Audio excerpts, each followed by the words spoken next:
Good morning, Blue Devils. I'm Sam Scafidi. Welcome to episode 14 of the Devil's Advocate Live, where we bring you the stories, the voices, and sometimes the wild debates that define Hamilton High. And I'm Samantha Grubb. From saving lives to savoring tacos, today's episode has a little bit of everything, including a battle of the ages. But first, we start the story that truly shows the heart of HHS, quite literally. Students and staff rolled up their sleeves for the annual blood drive held right here at school. The event, organized in partnership with the American Red Cross, drew dozens of donors hoping to make a difference. Students and staff at Hamilton High School rolled up their sleeves on May 14th to make a difference, one pint at a time. The school hosted its annual blood drive with the American Red Cross, giving the community a chance to help save lives. Students sign up with a Rapid Pass. It's a QR code that they scan, and they get $20 for donating blood today. Nurse Haynes explained how great the need is for donations. 1 in 7 patients entering a hospital will need a blood transfusion. Every 2 seconds, someone in the U.S. needs blood. Only 3 out of 100 Americans donate blood, which is not enough. So we are trying to just raise awareness and trying to help out the blood bank, which is really low, critically low at the present time.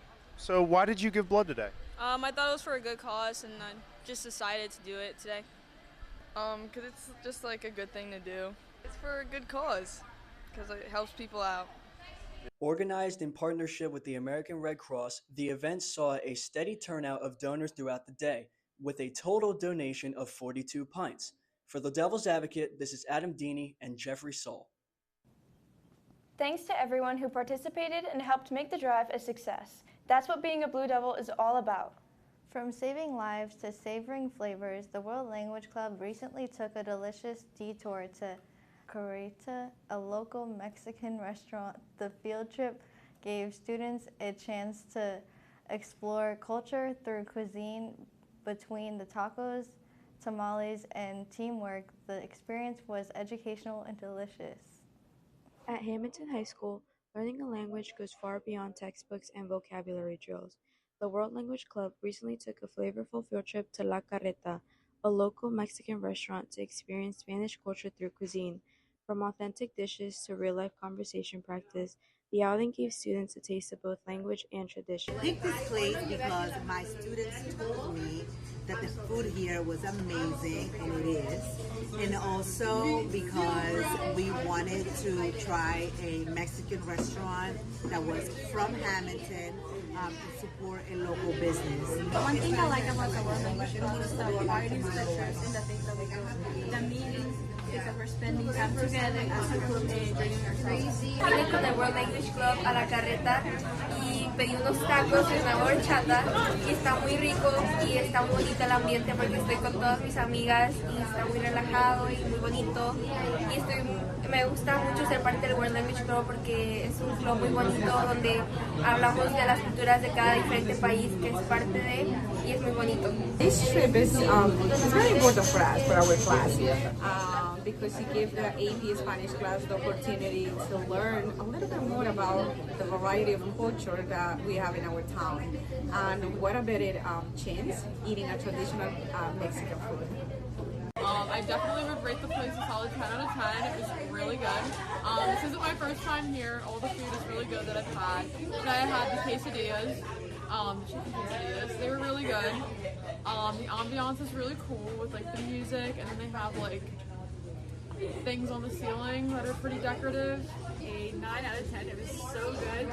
I love the tacos. I got the Al Pastor tacos. They were really good. I love it here. They're playing music in the background, and it's a nice space where you can sit with your friends and be comfortable. It's a really great restaurant. I totally recommend it. Hi everyone, I'm Brennan Carpio. I was a student from Hamilton High School. Now I work here in the Carreta Taqueria as a server. My favorite food from here is the quesadillas, and I invite everyone to come to try and support our food. I'm a former student of Hamilton High School. I graduated back in 2016. Now I am managing my parents' location here on 306 12th Street. I definitely recommend ordering the quesadilla tacos. We have them on special every Friday, Saturday, and Sunday. Please come eat our food. We have delicious, authentic Mexican street food. Another thing I recommend getting from here is our desserts. We change the flavors every week. They're definitely really delicious, really different from other places. Other places you only get vanilla or chocolate. We do something a little bit different. So definitely come check them out. I wanted to thank the World Language Club members and AP students for coming in. It was a great year for us, and I hope to do a lot more trips next year. Thank you. For the Devil's Advocate, this is Jasmine Barroso signing off. Club members say the trip helped them connect what they learn in the classroom with the real-life cultural experiences. And let's be honest, nothing brings people together like a good food. Next up, it's time for our teacher feature. This week, we shine the spotlight on someone whose impact goes far beyond the classroom walls, Mr. McCarthy. Known for his calm demeanor, high expectations, and passion for teaching, Mr. McCarthy has become a steady, respected presence here at HHS. In every school, there are teachers and coaches who go beyond the lesson plan, who inspire, connect, and leave a lasting impact. Today, we take a closer look at Mr. McCarthy, a passionate educator and coach, to hear his story, his philosophy, and the moments that matter most to him. Mr. McCarthy shares how a great history teacher inspired his own path and why he knew early on that the office life wasn't for him. I had a really, really good history teacher my freshman year at Camden Catholic named Mr. Reeder. He made class really fun and engaging. He was very sarcastic, and I always enjoyed history even when I was a kid. So, I just really liked his class and how he interacted with the students and how he made class interesting and fun. You learned a lot, and it was something that I was like, I could see myself doing. I didn't want to work in an office, so I always wanted to coach. I always wanted to teach, so it kind of worked. In the classroom, Mr. McCarthy explains how humor, relevance, and reading the room help him bring history to life for his students. Try to be as funny as possible, try to make the class interesting. Break it up when you need to. Try to make it correlate to current day things, whether it's, things that were happening back then and how it's very similar to now. You read the room, you see what the kids want, what kind of day it is, and you go from there. Proud coaching memory for Mr. McCarthy came from an intense road win and the unforgettable energy in the locker room that followed. And against EHT on the road this year, just how the team interacted in the locker room after the game, the excitement, the joy, probably that.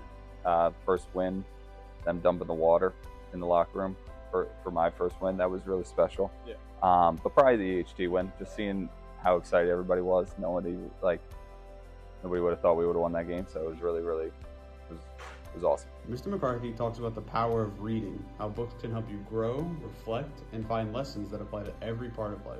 Oh, I think you got to read. You got to be, I know it's a trope, but growth mindset's important. You're reading, you're constantly learning, you're learning new things, and that's important. You get different perspectives, like you said.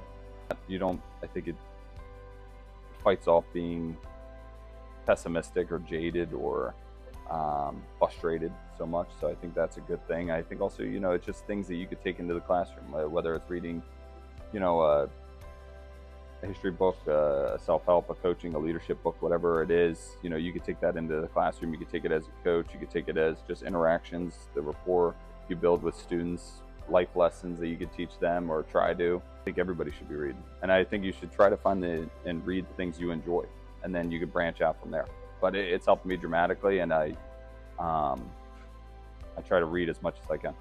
It's awesome. When asked what book every high school student should read, Mr. McCarthy doesn't hesitate to give his recommendation. Tuesdays with Morrie would be one. Same as Ever by Morgan Housel would be another one. It's great. It's like a lot of wisdom, different perspective. You learn about life. The age is a privilege. To build a rapport, build a relationship is so impactful. That's what we're all looking for. We're all looking for a sense of community, a sense that we're doing something important, something special, that we make an impact. So it's the book is amazing. Finally, Mr. McCarthy reflects on the most rewarding part of teaching, making a difference, sharing knowledge, and learning just as much from his students as he teaches them. You made a positive impact. That you taught them something that they didn't know before, or gave them a life lesson that's going to help them be successful later in life. I say those, and just building rapport. Like I said, I think making an impact on someone's life by building a relationship, and seeing on common ground or having a new perspective. There's plenty of teachers, at least I can speak for myself, that you learn a lot from students as well. You look at things completely different than you would have previously maybe, or didn't see it that way, and I think that's beautiful. As a teacher, you don't really ever have the same day. You're constantly moving, you're constantly interacting with people, which I love. For me, at least, I could have never been in just a cubicle, working in a desk job in an office. I couldn't have never done it. So the teaching I love, the coaching I love, and I love being here. So it's awesome. From the classroom to the court, Mr. McCarthy continues to shape lives, leads with heart, and proves that teaching is about so much more than just facts and dates. Thank you for watching The Devil's Advocate, and thank you to Mr. McCarthy for sharing his journey. Whether he's guiding students through tough assignments or sharing life lessons, Mr. McCarthy is all about preparing students for what comes next. And now let's talk hypotheticals. It's a debate that's been raging in the halls and online. Who would win in a fight, one gorilla or 100 average men? It's the ultimate showdown of primal power versus people power. We hit the halls to ask students and staff where they stand on this, a very scientific issue. Who would win in a fight, 100 men or a gorilla? The men are winning that 100%. The gorilla's got 100%, not doubt in my mind. I guess we'll just have to find out. Who would win in a fight, 100 men or a gorilla? Yeah, so I've been thinking about this a lot, actually. 100 men. Why? No doubt. Fatigue. Mainly that, and they have like more intellect than the gorilla. Of course, a gorilla. What? Why? Of course, a gorilla, of course. 100 men, obviously. The gorilla is made up of almost all fast twitch muscle, and it's going to run out of endurance very quickly, and the men can just surround it easily. Issue is you have to consider a lot of factors. One, you have to consider the gorilla's going to get tired, right? How soon are they going to get tired, and also how willing are the 100 men? I think it's the men because, like, if you think about it, if each guy gets like one punch in, that's still like 100 punches, and I feel like the gorilla doesn't have enough stamina for that. The 100 men, because it's going to be a lot more against the gorilla. The gorilla's going to take out a few, but the men are still going to win. 100 men. A lot of people. And, I don't know, smart, I guess. If the 100 men are willing to all die, if like the first 10 or 20 are willing to like sacrifice themselves, maybe the men have a chance. A gorilla easily. They are 485 pounds and can rip human arms off of the torso. 100 men. What? Why? Because 100 men is a lot of people. I think 100 men will win in a fight because, like, they could surround the gorilla and they could just start like jumping on it. Otherwise, if the men have any sense of self-preservation, the gorilla is winning, even though the gorilla, maybe after 10, 20, 30, gonna get tired. I would say 100 men, but it really depends. You gotta, like, if you get to choose 100 men, like anybody you want, but if it's just like your average Joe, I don't think they're all winning. 100 men, because that's more like muscle. You know what I mean? Like, they could just tackle the gorilla, and they win. A gorilla, hands down. That gorilla would absolutely destroy 100 men. Gorillas aren't that built for stamina. They're built for more quick fighting. 100 men, because it's a bunch of dudes and they'll just overrun the gorilla. Definitely think 100 men would win because it's 100 men versus one gorilla. Like, I definitely think the brain power is there to take down a gorilla. 100 men, definitely. Have you seen 100 men? It's swarm them. Swarm him. Okay, that's one being. That said, the men have to be really, really determined and have to be willing to essentially sacrifice their lives. Otherwise, they're going to give up. 100 men. Why? Because they're, like, stealthier. Gorilla, easily. Oh, dude, you gotta be kidding me. It's 100 men, easily. You know why? Because the indomitable human spirit, that's why. Gorilla in 4. So I think I'm going to go with the gorilla, unless the men are suicidal. Then maybe the men have a chance of, like, smothering the gorilla. Like, just, like, getting all around him and maybe, like, choking him out. Though it might have been a little controversial, and some people had differing opinions, overall, it appears that most people believe that the men would win the fight. This is Mike Martucci Daniel Capella. Ethan Cowan. Signing off. The jury's still out, but the debate far from over. Let us know where you stand, Team Gorilla or Team 100 Men. Hit us up on social media and make your case. Come on now, we all know it's going to be the gorilla. But that wraps up this episode of The Devil's Advocate Live. From real impact to ridiculous hypotheticals, we've covered it all. Make sure to tune in next time for more stories, more voices, and more of what makes HHS one unforgettable place. We'll see you later today at our last pep rally of the school year.